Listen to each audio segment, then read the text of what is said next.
동이 트기 전에 어둠이 아직 완전히 가시지 않은 시각이었어요.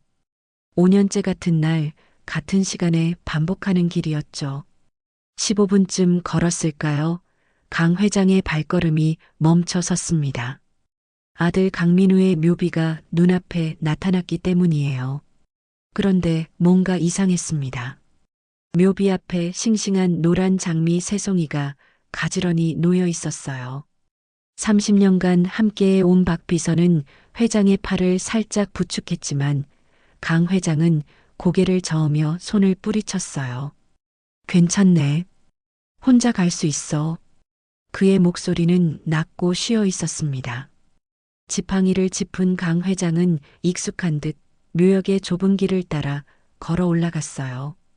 그런데 뭔가 이상했습니다.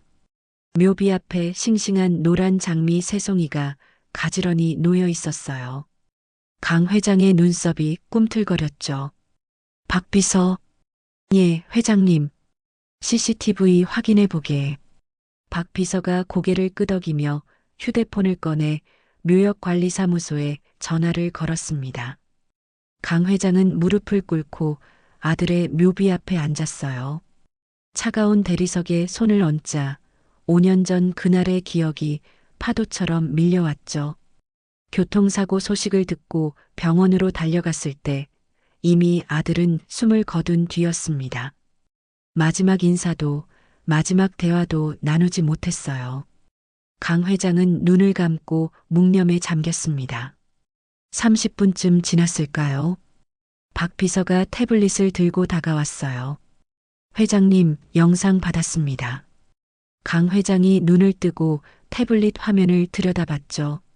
새벽 5시 30분에 촬영된 CCTV 영상이 재생되기 시작했습니다. 화면 속에는 30대 초반으로 보이는 여성과 7살 정도의 아이 셋이 나타났어요. 여성은 아이들의 손을 잡고 민우의 묘지 앞으로 다가왔죠. 아이들이 하나씩 노란 장미를 놓고 깍듯하게 절을 올리는 모습이 보였습니다. 화면 확대해 보게. 박 비서가 화면을 조작해 아이들의 얼굴을 크게 확대했어요. 그 순간이었습니다. 강 회장의 손에서 지팡이가 떨어져 나갔어요.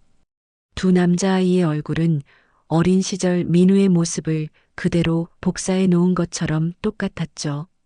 똑같은 눈매, 똑같은 코, 똑같은 인매였습니다. 강 회장의 입술이 파르르 떨렸어요. 저 아이들이. 그는 말을 잇지 못하고 화면만 뚫어져라 바라봤습니다. 박 비서도 놀란 표정으로 회장의 얼굴과 화면을 번갈아 봤죠. 박 비서, 당장 저 사람들이 누군지 알아내게. 강 회장의 목소리에 다급함이 묻어났어요. 48시간 안에 신원을 파악하라고. K&P 조사연구소 한상철 대표한테 연락하게. 알겠습니다, 회장님. 박 비서가 즉시 전화를 걸기 시작했습니다. 강 회장은 다시 화면 속 아이들을 바라봤어요. 심장이 격하게 뛰었죠. 5년 만에 처음 느끼는 감정이었습니다. 이틀이 지났습니다. 서울 강남구 삼성동 성일그룹 본사 58층 회장실의 육중한 문이 열렸어요. 한상철 탐정이 두꺼운 서류 봉투를 들고 들어왔죠. 강태준 회장은 책상 앞에 꼿꼿이 앉아 그를 기다리고 있었습니다. 보고 드리겠습니다, 회장님. 한 탐정이 책상 위에 조사 보고서를 펼쳐 놓았어요. 강 회장의 시선이 첫 페이지에 붙박였죠. 여성의 이름은 이소혜, 만 32세입니다. 서울 관악구 봉천동 반지하에 거주 중이고요. 한 탐정의 손가락이 사진 한 장을 가리켰어요. 낡은 빌라 앞에서 찍은 소희의 모습이었습니다.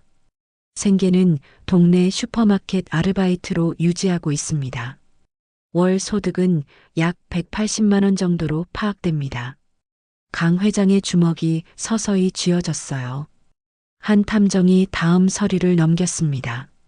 새 아이의 이름은 강준서, 강준아, 강서연입니다. 2018년 5월 1일생 새 쌍둥이죠. 그 순간 강 회장의 숨이 멎었어요. 출생신고서상 아버지 이름이. 한 탐정이 잠시 말을 멈췄다가 조심스럽게 입을 열었습니다. 강민우로 기재되어 있습니다. 강 회장의 손이 미세하게 떨렸죠. 그리고 이것은 더 중요한 발견입니다. 한 탐정이 또 다른 서류를 꺼냈어요. 2018년 1월 15일자로 강민우 씨와 이소혜 씨의 혼인신고서가 접수되어 있습니다. 강 회장이 의자에서 벌떡 일어났습니다.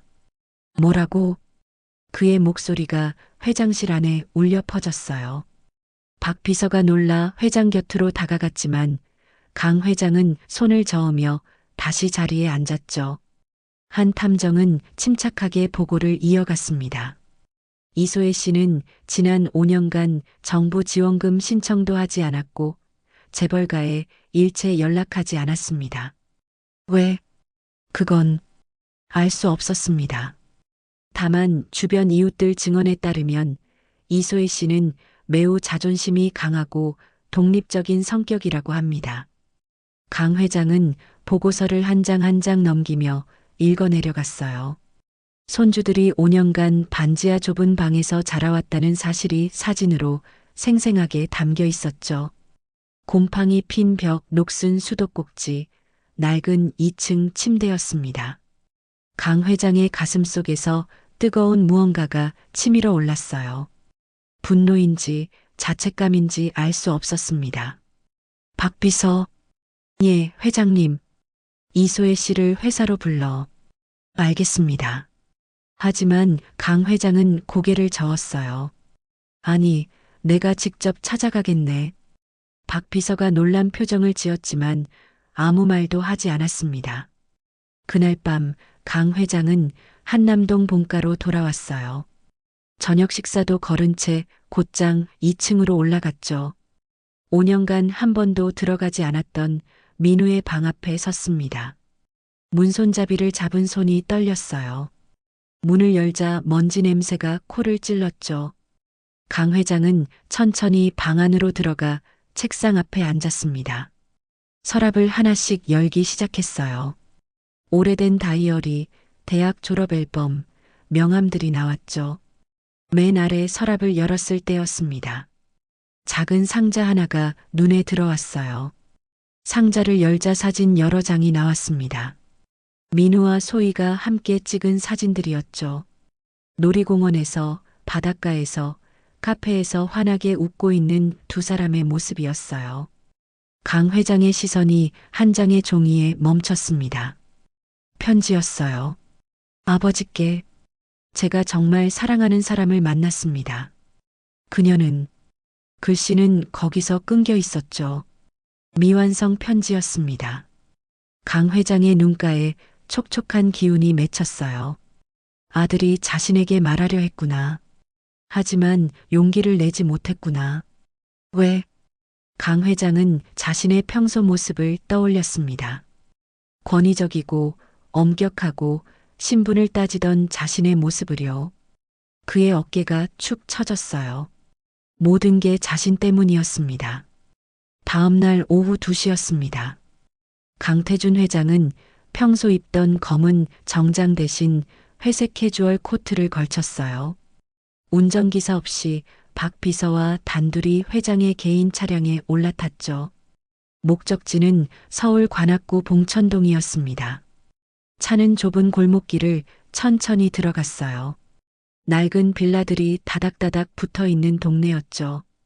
저기입니다, 회장님. 박 비서가 한 빌라를 가리켰습니다. 차에서 내린 강 회장의 눈에 반지하 입구가 들어왔어요. 녹슨 대문, 금이 간 계단, 곰팡이가 핀 벽이었죠. 강 회장의 주먹이 저절로 쥐어졌습니다. 내 손주들이 이런 곳에서 살았다니. 그는 깊게 숨을 들이마시고 계단을 내려갔어요. 초인종을 눌렀습니다. 잠시 후 문이 열렸죠. 30대 초반의 여성이 나타났어요. CCTV에서 봤던 바로 그 사람, 이소희였습니다. 소희의 얼굴이 순간 굳어졌어요. 누구세요? 그녀의 목소리는 차가웠습니다. 나는 강 회장이 입을 열려는 순간 소희가 한 걸음 뒤로 물러섰죠. 강태준 회장님이시죠? 그녀는 이미 알고 있었어요. 맞네. 들어가도 되겠나? 무슨 일로 오셨는지 모르겠지만 저희는 회장님께 드릴 말씀이 없습니다. 소희가 문을 닫으려 했어요. 잠깐, 손주들을 보고 싶네. 강 회장의 목소리에 간절함이 묻어났습니다. 소희의 손이 문손잡이 위에서 멈췄어요. 손주요? 5년간 단 한 번도 찾지 않으셨던 분이 이제 와서 무슨 권리로 아이들을 보시겠다는 겁니까? 그녀의 목소리가 날카로워졌죠. 내가 몰랐네. 아이들이 있는 줄 몰랐다고요? 소희가 비웃듯 웃었어요. 민우 오빠가 혼인신고까지 했는데 모르셨다고요?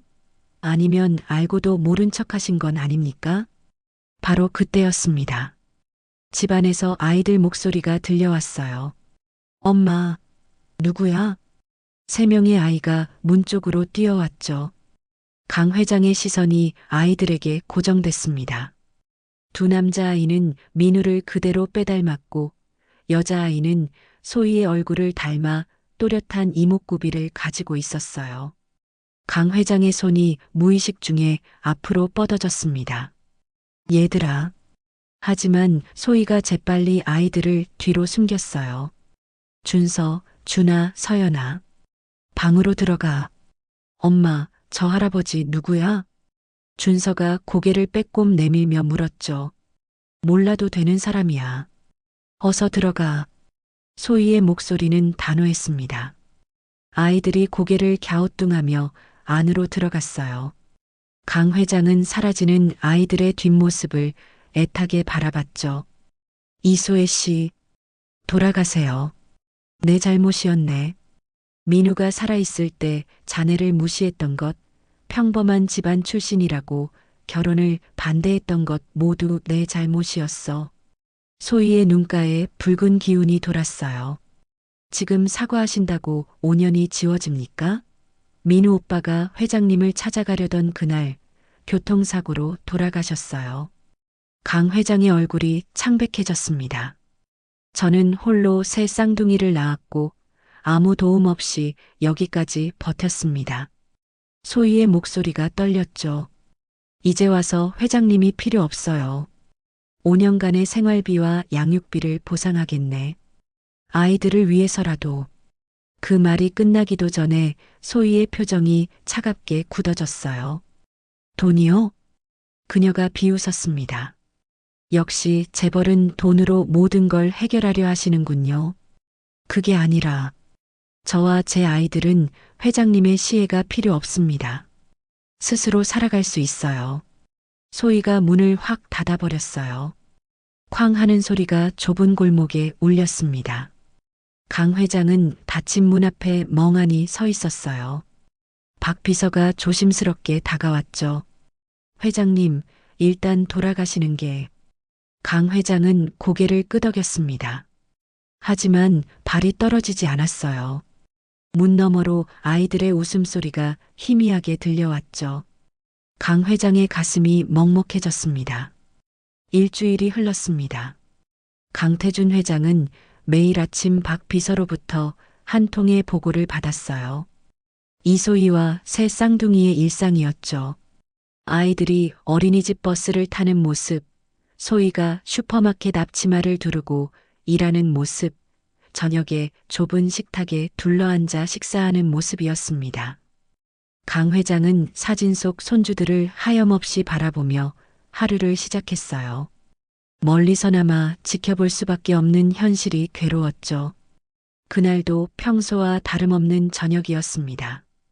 강 회장은 한남동 본가 서재에서 서류를 검토하고 있었어요.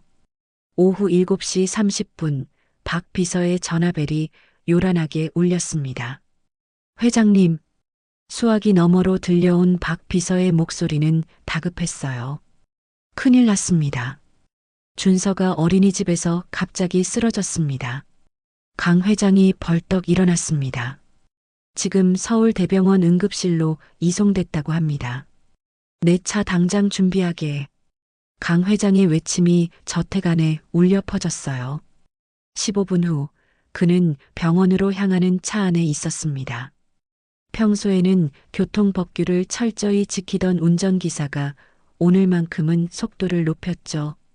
강 회장의 두 손은 무릎 위에서 계속 떨리고 있었어요.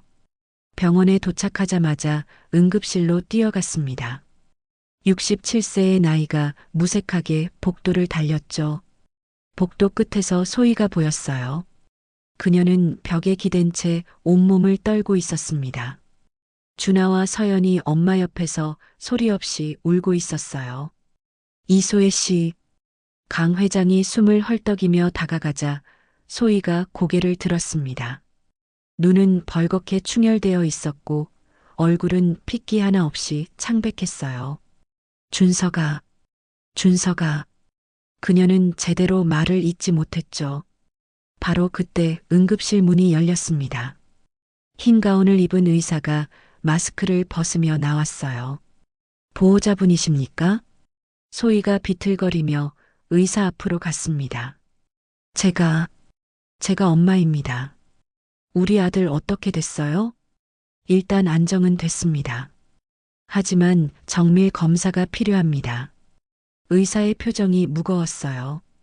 혈액 검사 결과 백혈구 수치가 비정상적으로 높고 혈소판이 매우 낮습니다. 강 회장이 한 걸음 앞으로 나섰죠. 그게 무슨 뜻입니까?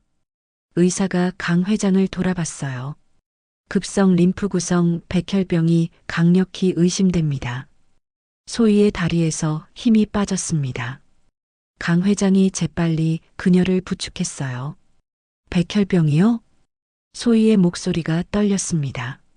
정확한 진단을 위해 골수 검사를 해야 하고 확진되면 즉시 입원해 항암 치료를 시작해야 합니다. 골수 이식도 필요할 가능성이 높습니다. 치료비는 얼마나? 소희가 가까스로 물었죠. 최소 1억 원 이상 소요될 것으로 예상됩니다. 소희가 그 자리에 주저앉았어요. 통장에는 겨우 300만 원밖에 없었습니다. 일단 치료부터 시작해 주세요. 제발이요. 그녀가 의사의 가운을 붙잡으며 애원했죠. 강 회장이 앞으로 나섰습니다. 치료비는 내가 모두 부담하겠습니다. 소희가 고개를 들어 강 회장을 봤어요. 회장님, 박 비서, 지금 당장 병원 원무과에 1억 원 선입금하게. 알겠습니다, 회장님. 박 비서가 즉시 전화기를 꺼냈습니다. 소희가 입술을 깨물었어요. 자존심을 지키고 싶었지만 아들의 목숨이 달린 문제였습니다. 성일 의료원 혈액 종양내과 최고 전문의들을 지금 당장 소집하게. 준서 치료팀을 구성해야 해. 강 회장의 목소리는 흔들림이 없었어요. 감사합니다. 소희가 고개를 숙였습니다. 눈물이 뚝뚝 떨어졌죠. 괜찮네. 내 손주인데. 강 회장이 소희의 어깨에 손을 올렸습니다. 1시간 후 준서는 중환자실로 옮겨졌어요. 강 회장은 유리창 너머로 산소 마스크를 쓴 손주를 바라봤습니다. 작고 여린 몸에 온갖 선들이 연결되어 있었어요. 가슴이 미어지는 것 같았죠. 그날 밤 강 회장은 병원을 떠나지 않았습니다. 중환자실 앞 딱딱한 의자에 앉아 밤을 지새웠어요. 새벽 3시 잠깐의 면회 시간이 주어졌습니다. 강 회장은 중환자실로 들어가 준서의 작은 손을 잡았어요. 할아버지가 늦게 와서 미안하구나. 그의 목소리가 떨렸습니다. 꼭 나아야 한다. 알겠지? 준서는 약에 취해 잠들어 있었지만 강 회장은 계속 말을 걸었어요. 처음으로 손주와 함께하는 시간이었습니다. 3일간의 정밀 검사 끝에 진단이 확정됐습니다. 준서는 급성 림프 구성 백혈병이었어요. 즉시 항암 치료가 시작됐고 동시에 골수 적합성 검사가 진행됐죠. 가족들이 모두 검사를 받았습니다. 이틀 후 결과가 나왔어요. 혈액 종양내과 김현우 교수가 상담실로 가족들을 불렀습니다. 준하의 골수가 95% 일치합니다. 김 교수가 검사 결과지를 보여줬어요. 쌍둥이 동생 준하가 가장 적합한 기증자였죠. 소희가 준하를 꼭 안았습니다. 준하야, 내가 형을 살릴 수 있단다. 준하는 엄마를 올려다봤어요. 많이 아파? 조금 아플 거야. 하지만 금방 나아. 준하가 고개를 끄덕였습니다. 형 살릴 수 있으면 괜찮아. 7살 아이의 대답이었어요. 강 회장은 준하의 머리를 쓰다듬었습니다. 목이 메었죠. 수술 날짜가 잡혔어요. 5일 후인 4월 30일 골수 채취와 이식 수술이 동시에 진행될 예정이었습니다. 수술 당일 새벽 6시였어요. 준서와 준하가 각각 수술복으로 갈아입고 침대에 누웠습니다. 간호사들이 아이들을 수술실로 옮기기 시작했죠. 소희가 아이들의 손을 잡았어요. 엄마 여기서 기다릴게. 금방 만나자. 엄마 사랑해. 준서와 준하가 동시에 말했습니다. 수술실 문이 닫혔어요. 강 회장과 소희는 복도 의자에 나란히 앉았습니다. 수술 예정 시간은 5시간이었죠. 1시간이 지났습니다. 강 회장이 조심스럽게 입을 열었어요. 이소혜 씨, 보여줄 게 있네. 그가 지갑에서 낡은 종이 한 장을 꺼냈습니다. 민우가 쓰다 만 편지였어요. 소희가 편지를 받아 읽기 시작했죠. 아버지께 제가 정말 사랑하는 사람을 만났습니다. 그녀는 글씨는 거기서 끝나 있었습니다. 민우가 나한테 말하려고 했었네. 하지만 용기를 내지 못했어. 강 회장의 목소리가 떨렸어요. 소희의 눈에서 눈물이 흘러내렸습니다. 민우 오빠가 교통사고를 당한 날이 그녀가 말을 이었죠. 그날이 회장님을 찾아가려던 날이었어요. 강 회장이 소희를 돌아봤습니다. 그날 아침 제가 임신 소식을 알렸어요. 쌍둥이를 넘어 새 쌍둥이라고요. 소희의 목소리가 흔들렸어요. 민우 오빠는 너무 기뻐하면서 더 이상 미룰 수 없다고 했어요. 아버지께 꼭 말씀드리겠다고요. 강 회장의 손이 떨리기 시작했죠. 회사로 향하던 길이었어요. 그런데 소희가 말을 잇지 못하고 흐느꼈습니다. 강 회장은 고개를 떨구었어요. 내 잘못일세. 내가 아들을 죽인 거야. 그의 목소리가 갈라졌습니다. 미안하네. 정말 미안해. 두 사람은 한참을 울었습니다. 4시간이 더 지났습니다. 오후 1시 수술실 문이 열렸어요. 김현우 교수가 마스크를 벗으며 나왔습니다. 수술 성공했습니다. 두 아이 모두 괜찮습니다. 강 회장과 소희가 동시에 벌떡 일어났죠. 안도의 한숨이 터져 나왔습니다. 회복실로 아이들을 보러 갔습니다. 준서와 준하는 나란히 누워 잠들어 있었어요. 강 회장은 두 손주의 손을 각각 잡았습니다. 고생했다, 얘들아.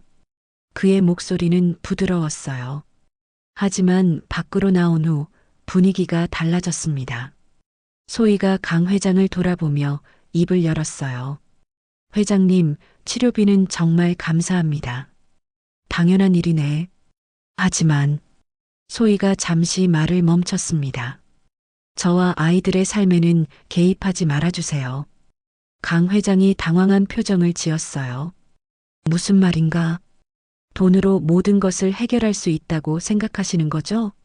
그게 재벌의 방식이니까요.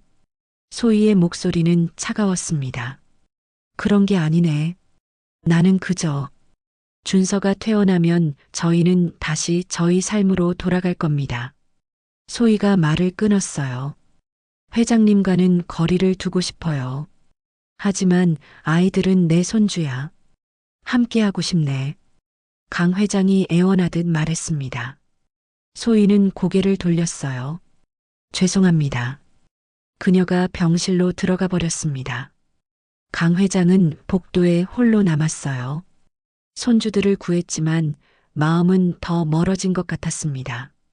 준서가 퇴원한 지 2주가 지났습니다. 아이는 빠르게 회복하고 있었고 얼굴에도 혈색이 돌아왔어요. 강태준 회장은 이제 공식적으로 손주들을 세상에 알릴 때라고 판단했습니다.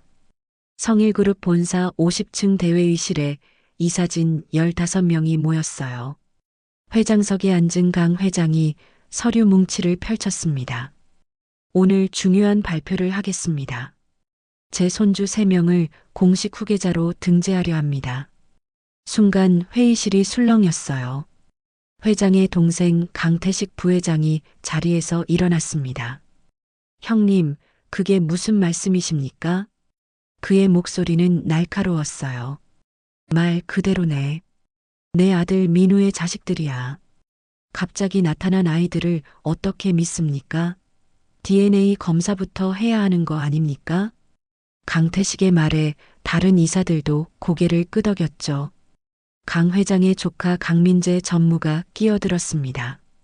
삼촌, 혹시 그 여자가 재산을 노리고 접근한 건 아닙니까? 요즘 그런 사기꾼들 많습니다. 민재, 입 조심하게. 강 회장의 목소리가 낮아졌어요. 사실을 말씀드리는 겁니다. 법무팀을 통해 철저히 조사해야 합니다. 내 손주들을 의심하지 말게. 강 회장이 책상을 쾅 내리쳤습니다. 하지만 이사들의 반발은 계속됐어요. 회의는 2시간 동안 격렬한 논쟁으로 이어졌고 결국 결론 없이 끝났죠. 그날 저녁 7시 강 회장이 본가로 돌아왔을 때였습니다. 박 비서가 다급하게 달려왔어요. 회장님, 큰일입니다. 그가 태블릿을 내밀었습니다. 화면에는 포털 사이트 메인 뉴스가 떠 있었어요. 성일그룹 숨겨진 후계자 논란 제목 아래 소희와 아이들의 사진이 크게 실려 있었습니다. 이게 어떻게 된 거야? 이사회에서 누군가 언론에 흘린 것 같습니다. 강 회장의 주먹이 쥐어졌어요. 기사에는 소희의 출신 배경부터 반지하 거주 사실까지 모두 담겨 있었습니다. 다음 날 아침 봉천동 빌라 앞은 난리가 났어요. 10여 명의 기자들이 대문 앞에서 카메라를 들이대고 있었습니다. 소희가 아이들을 어린이집에 보내려고 나오자 플래시 세례가 쏟아졌죠. 이소혜 씨, 강 회장님과는 언제부터 연락하셨습니까? 재산 상속을 요구하신 겁니까? 아이들 아버지가 정말 강민우 씨가 맞습니까? 소희는 아이들을 뒤로 숨기며 집 안으로 다시 들어갔어요. 기자들은 하루 종일 빌라 앞을 떠나지 않았습니다. 오후에는 아이들의 어린이집까지 찾아가 담을 넘어 사진을 찍었죠. 소희가 강 회장에게 전화를 걸었습니다. 회장님 때문에 이렇게 된 거죠? 그녀의 목소리는 분노로 떨리고 있었어요. 미안하네. 내가 수습하겠네. 수습이요? 벌써 온 나라가 다 알았어요. 아이들이 얼마나 무서워하는지 아세요? 진정하게. 내가 기자들을 물리칠 테니 아이들을 데리고 서울을 떠나겠어요. 소희가 말을 끊었습니다. 뭐라고? 이게 회장님이 원하시던 거 아닙니까? 우릴 세상에 알리고 싶으셨잖아요. 이제 만족하셨죠? 전화가 끊어졌어요. 강 회장은 식은땀을 흘리며 박 비서에게 지시했습니다. 당장 경호팀을 보내 기자들을 막게. 그리고 언론사에 연락해서 기사 내리라고 해. 하지만 이미 늦었습니다. 다음 날 새벽 5시 박 비서로부터 긴급 전화가 왔어요. 회장님, 이소혜 씨가 짐을 싸고 있습니다. 강 회장이 잠옷 차림으로 벌떡 일어났습니다. 지금 당장 차 준비하게. 30분 후 강 회장은 봉천동 빌라 앞에 도착했어요. 소희는 큰 가방 2개를 들고 나와 택시를 기다리고 있었습니다. 새 쌍둥이는 엄마 뒤에 서서 불안한 표정을 짓고 있었어요. 이소혜 씨, 강 회장이 차에서 내려 달려갔습니다. 비켜주세요. 소희가 차갑게 말했어요. 어디 가려는 건가? 상관하지 마세요. 저희 일입니다. 마침 택시 한 대가 골목 안으로 들어왔습니다. 강 회장이 택시 문을 막아섰어요. 제발 마지막으로 한 번만 들어주게. 강태준 회장이 택시 문을 막아서자 택시 기사가 짜증 섞인 목소리로 말했습니다. 손님, 타실 겁니까 말 겁니까? 소희가 대답하려는 순간 강 회장이 무릎을 꿇었어요. 67세 재벌 회장이 반지하 빌라 앞 좁은 골목 바닥에 무릎을 꿇는 순간이었죠. 주변 빌라 창문들이 하나둘 열리기 시작했습니다. 이웃들이 고개를 내밀며 수군거렸어요. 이소혜 씨, 내가 잘못 생각했네. 강 회장의 목소리는 떨리고 있었습니다. 돈으로 모든 걸 해결하려 한 게 오만이었어. 자네 말이 맞았네. 소희는 말없이 그를 내려다봤어요. 재산도 지위도 필요 없다면 다 버리겠네. 성일그룹도 회장 자리도 내가 평생 쌓아온 모든 것도. 강 회장의 눈에 눈물이 맺혔죠. 다만 손주들의 할아버지로만 남게 해주게. 그것만이 내가 원하는 전부야. 소희의 표정이 흔들렸습니다. 진심이세요? 당장 이사회에서 물러나겠네. 경영권도 포기하겠어. 바로 그때였습니다. 택시 뒷좌석에 있던 준서가 문을 열고 뛰어나왔어요. 할아버지. 아이가 강 회장에게 달려와 그를 껴안았습니다. 할아버지, 무릎 꿇지 마세요. 아파요. 준서의 눈에서 눈물이 뚝뚝 떨어졌어요. 나는 할아버지 좋은데 왜 우리 떠나야 해요? 준하와 서연도 택시에서 내려 할아버지를 껴안았습니다. 새 아이가 할아버지를 감싸자 강 회장은 아이들을 꼭 안았어요. 미안하다 얘들아. 할아버지가 잘못했어. 그의 어깨가 들썩였습니다. 소희는 그 모습을 바라보며 눈물을 닦았어요. 마음속 벽이 조금씩 무너지고 있었습니다. 회장님, 소희가 조용히 불렀습니다. 강 회장이 고개를 들었어요. 약속 하나만 해주세요. 무엇이든 하겠네. 아이들을 재벌의 도구로 만들지 마세요. 평범한 아이들로 키우게 해주세요. 소희의 목소리는 단호했습니다. 후계자 교육이니 뭐니 하는 거 다 필요 없어요. 그냥 행복한 아이들로 자라게 해주세요. 강 회장이 고개를 끄덕였어요. 약속하겠네. 아이들이 원하는 대로 살게 하겠어. 내 욕심을 강요하지 않겠네. 정말 지키실 수 있어요? 내 손주들 앞에 맹세하겠네. 강 회장이 새 아이를 바라봤습니다. 준서, 준아, 서연아. 할아버지가 약속한다. 너희를 절대 힘들게 하지 않을게. 아이들이 고개를 끄덕였어요. 소희가 택시기사에게 손을 저었습니다. 죄송해요. 안 타겠습니다. 택시가 골목을 빠져나갔어요. 소희가 강 회장에게 손을 내밀었습니다. 일어나세요. 강 회장이 그녀의 손을 잡고 일어섰죠. 무릎에 흙이 묻어 있었습니다. 집으로 들어가시죠. 소희의 목소리는 여전히 조심스러웠지만 이전보다는 부드러워졌어요. 5사람이 함께 반지하 집 안으로 들어갔습니다. 좁은 거실에 둘러앉자 강 회장은 주위를 둘러봤어요. 낡은 소파, 금간 벽, 작은 식탁이었습니다. 이소혜 씨, 네. 오늘 오후에 기자회견을 하겠네. 내 잘못을 공개적으로 사과하고 자네와 아이들에게 용서를 구하겠어. 소희가 놀란 표정을 지었어요. 그럴 필요까지야. 있네. 세상 사람들이 자네를 오해하고 있어. 내가 바로 잡아야 해. 그날 오후 3시 성일그룹 본사 1층 로비에 기자들이 몰려들었습니다. 강태준 회장이 단상에 올랐어요. 수십 대의 카메라가 그를 향했습니다. 여러분께 사과드립니다. 강 회장이 깊게 허리를 숙였습니다. 제 권위적인 태도와 잘못된 가치관이 아들을 죽음으로 내몰았고 며느리와 손주들을 5년간 고통받게 했습니다. 그의 목소리가 마이크를 통해 울려 퍼졌어요. 이소혜 씨는 어떤 요구도 하지 않았습니다. 오히려 저의 도움을 거부하며 홀로 아이들을 키워왔습니다.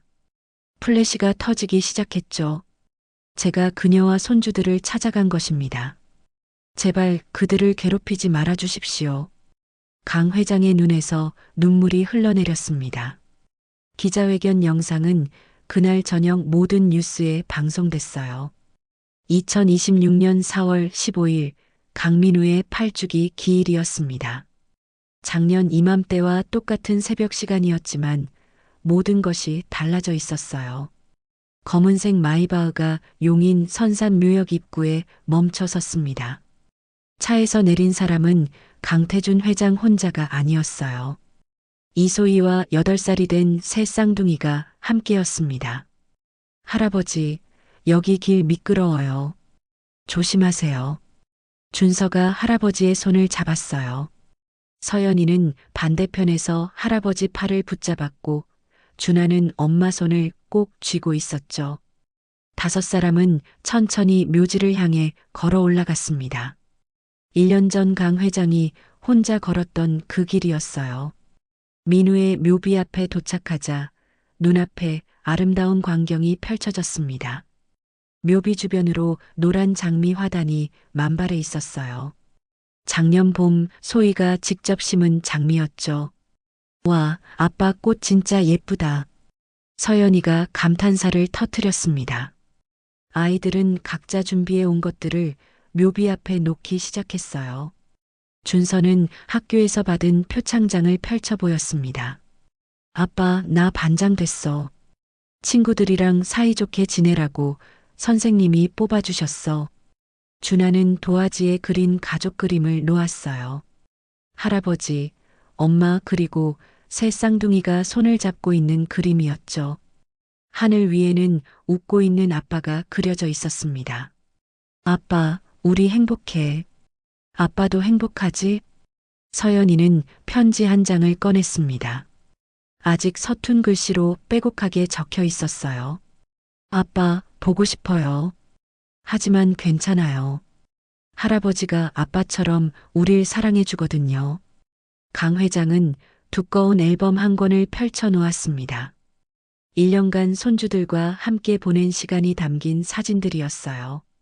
첫 주말 본가 방문, 자전거 배우는 모습, 크리스마스 파티, 설날 한복 입은 모습이 차례로 펼쳐졌죠. 민우야, 내 아이들 잘 키우고 있다. 아버지가 약속 지키고 있어. 강 회장의 목소리는 잔잔했습니다. 소희가 무릎을 꿇고 묘비에 손을 얹었어요. 여보, 나 요즘 바빠. 한부모 가정 지원 재단 만들었어. 나처럼 힘든 엄마들 도우려고. 그녀의 얼굴에는 평화로운 미소가 떠올랐어요. 아이들은 분당 초등학교 다녀. 평범하게 자라고 있어. 내가 원했던 것처럼. 강 회장이 소희의 어깨에 손을 얹었습니다. 저도 약속 지키고 있습니다. 민우야. 경영 일선에서 물러났어. 이제 손주들과 보내는 시간이 제일 중요하더구나.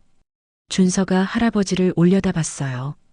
할아버지, 의사 선생님이 뭐라고 했어요? 완치래.